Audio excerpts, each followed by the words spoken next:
Institute of Attitude Modification. Good evening. Today we're going to discuss the nature of error. Error. You know the word error and problem is synonymous. Now perhaps most people do not use the word error, they use the word problems. I have so many problems, but it's really error and problems, they're synonymous. Now when we look at the word error, we're looking at a person who's out of line or out of touch with what is real. He's seeing these problems as reality. Some of the problems of reality seem to be if a person, for an example, is overweight. Here's a person who's overweight. We see a lot of obesity in the world today. Is obesity the problem, or is that person really seeking a solution for that, or something that he doesn't know what he's seeking? In reality, that person is seeking to know himself. And how is he expressing it? Since he doesn't know which direction to take, he's overeating. He's overeating and just eating himself to obesity. Now that is not his goal, but he doesn't know his goal. And this is why at the Institute of Attitude Modification, we endeavor to introduce people to their true selves. Once you're in touch with your true selves, then that erroneous experience of overeating will be dissolved.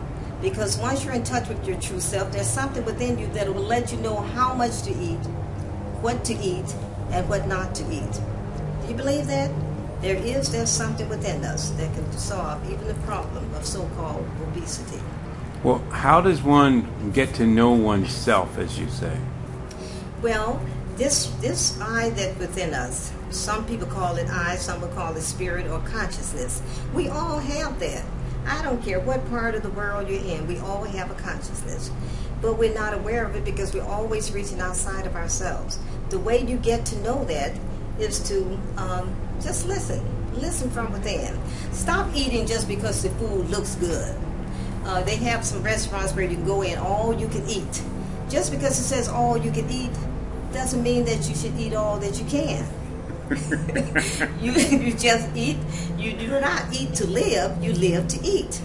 But the people knowing that you're not aware of your true self. In other words, you're not in touch with your consciousness. So they put it all out there and say just eat all you can.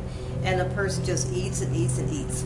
But the point is, if he knew that there's something within him, scientifically it's called thalamus, that lets us know how much we should eat. And that just makes you feel full and you just can't eat anymore. But if you're not paying attention to that, and even that's part of your consciousness, if you're not paying attention to that, you just keep eating. I've seen people eat, say, oh my, I'm just bursting out of my clothes. I'm miserable that I ate so much. But don't you know that there's something within you that was stopping you, but you didn't pay attention to it? It's that same thing within you that you say, I should have listened to my first mind. What is that first mind? That is the thing I'm saying. When we get in touch with that, when we know that is the Spirit speaking to us, when we realize that we are spiritual beings and having a human experience, then we will not live according to the human experience. We'll live according to the spiritual experience.